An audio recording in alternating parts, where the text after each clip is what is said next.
Hey, thanks for joining the Mom Does Club today. Today we're going to be kicking off the very first episode of our very first season, and this season is titled The Balancing Act, and it's all about tips for motherhood and managing a home-based work center. And I realize that's going to be a really tricky thing. It's not like you can just easily be like, oh yeah, this is no big deal. It's actually like one of the most complicated parts of being a work-at-home mom. But I thought maybe today we could untangle it together, maybe come up with a few strategies that are going to help you, whether you are not a work-at-home mom and want to be, whether you are a brand new work-at-home mom and maybe you have really tiny kids or even older kids and you're trying to figure out how to balance your schedule and their schedule and all of the schedules in between. Or maybe you are a seasoned work-at-home mom, in which case I expect you to be putting comments down in the bottom of this video or on the podcast so that we can all learn from your experience, because even I would love to learn some new tips and tricks. I have been working from home for 7 years now, and in that time I have had almost 5 children, so it has been a really busy season of being a work-at-home mom, and I do not know even a fraction of the things that I should learn and want to learn. So today we are going to just jump right in on some strategies for creating a daily schedule. That is today's whole theme, underneath the umbrella of balancing act, balancing motherhood and creating a work-at-home lifestyle. So I think I really only have about 4 tips for you. We're going to keep it short. We're going to keep it sweet. You don't have a lot of time to sit around watching videos and listening to podcasts and trying to dig deep on some of this stuff. My first tip is that I really want you to think about your ideal day.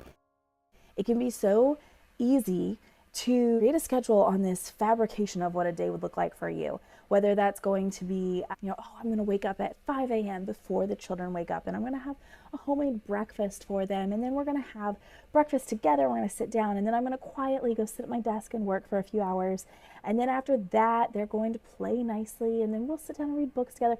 You know what I mean. You can create this whole fake schedule in your mind about what's going to work for you, and in reality, that is not going to work for you. And within thinking about your ideal day, realize that this is going to change season to season.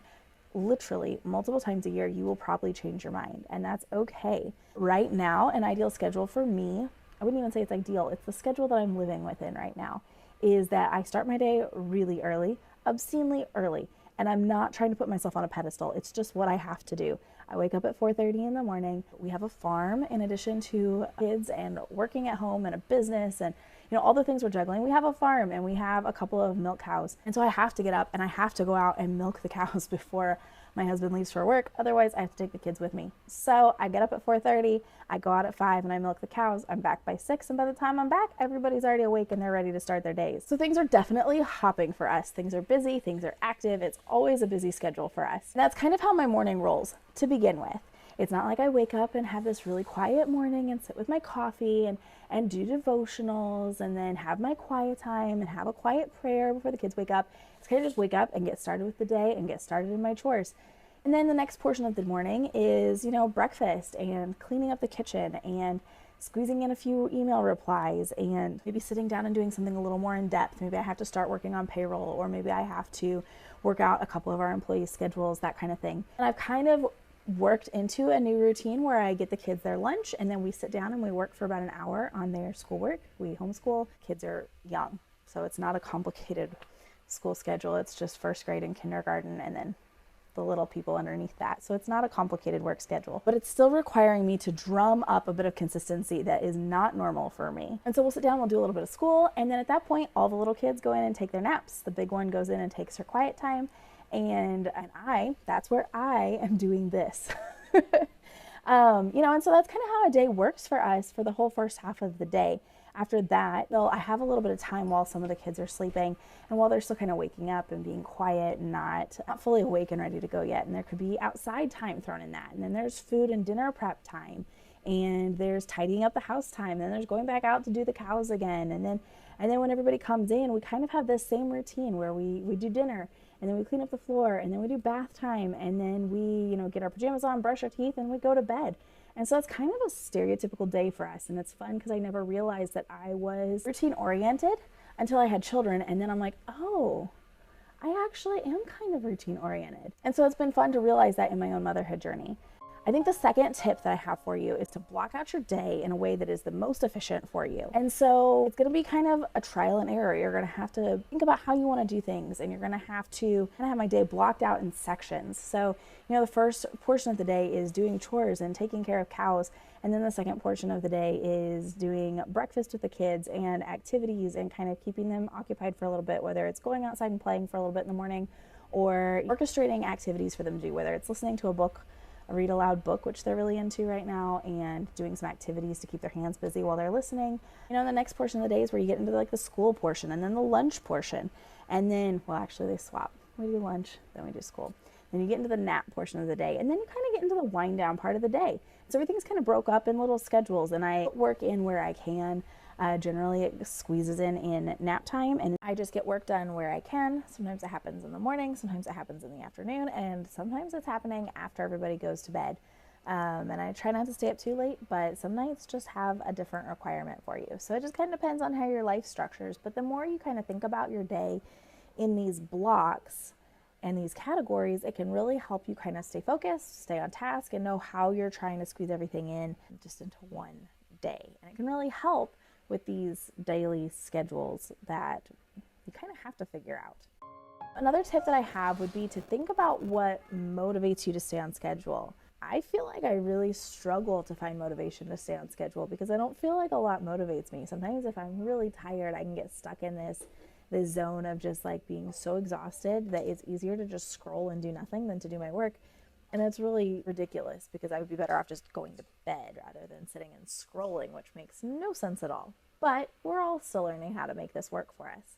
But I think if you can find out what kind of motivates you to stay on schedule, are you the type of person who likes to check things off of a task list? Are you the kind of person who likes to see your whole day mapped out and just kind of follow that map? Are you the type of person who likes to check things off on your phone? Would you rather work on your phone versus paper? You like to have like a habit tracker. We tried this thing a few different times with different habits that I wanted to instill in the kids, and I got one of those kind of circle-shaped habit trackers. And, it would go for like 30 days, and we would track every day which habit we had accomplished, and it kind of helped me stay on task. I didn't realize that I enjoyed checking things off like that, but I do. And so that was a really helpful way for me to stay on task with things that I wanted to make sure get finished, even just within our daily schedule. I also really like the daily planner. I think it's by Passionate Penny Pincher.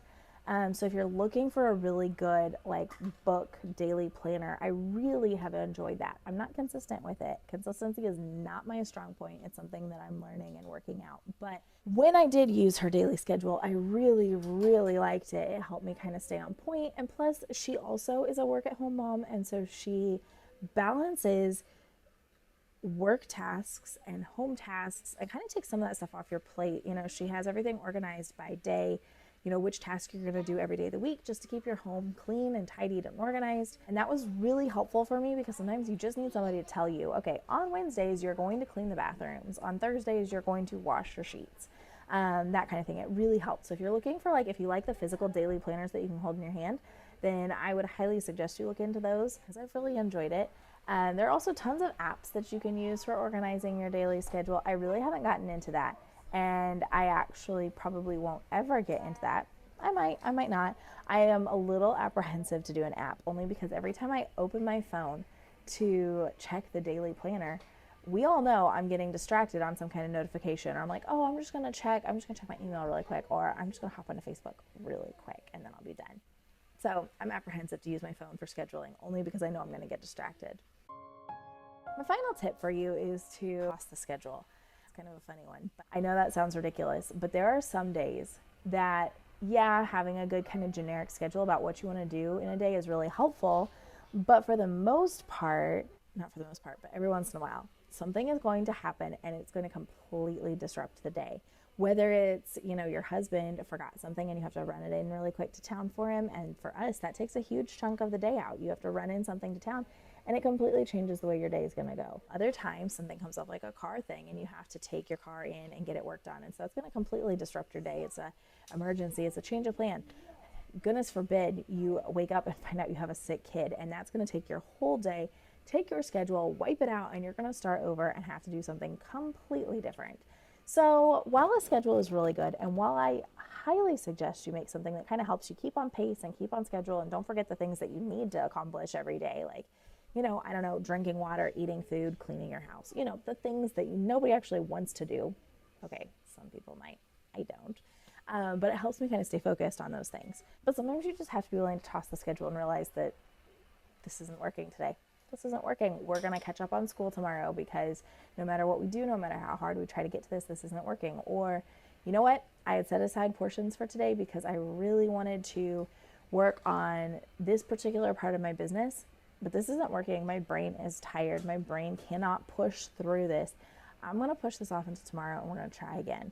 So that's kind of how that kind of thing works for schedules. So anyway, I think that pretty much sums up everything I've got for you today on strategies for creating a daily schedule. Like I said, if you are a veteran work from home mom and you've been juggling kids and working at home for a really long time, I know we can all say that we would really appreciate if you would put some of your own tips and tricks and tools that you use for managing your schedule down in the comments. I would love to hear them, and maybe we can talk about them some more on another episode during the season of the Balancing Act, tips for managing motherhood in a home-based work center. If you are a new mom and you have questions and you're struggling to figure out how to balance your kids and your work at home schedule, a new work at home mom, drop those questions down in the comments and we'll see, if I can answer some or if somebody else can answer some. And if you have not converted to working at home yet and you're scared to do it, stick around, because I would really love to encourage you in some of these future videos that it is not as scary as it sounds. It can easily be done with a little bit of planning and a whole lot of stick-to-itiveness. We'd love to help you out with that, because it's the hardest and most rewarding part of my life, is being able to both do the work that I love, which is being a mom, and doing the other work that I love, which is helping work at home moms know that it's possible and know that they can get into it. So I really appreciate you joining us for today's episode. I look forward to joining you next week and over the next 8 weeks as we discuss this balancing act and juggling and managing motherhood and a home-based work center. And I really hope that we can all grow and learn through this process and help each other out. It's going to be a lot of fun. Bye. Hey, really quick, if you enjoyed this episode, I really hope that you will join us next week as we discuss navigating interruptions and distractions. There's going to be a lot of those as a work at home mom. So we're going to talk about just a few different ways that we can manage those distractions, help navigate them, and do it in a really healthy as possible way. So I hope you stick around. I hope you come back next week.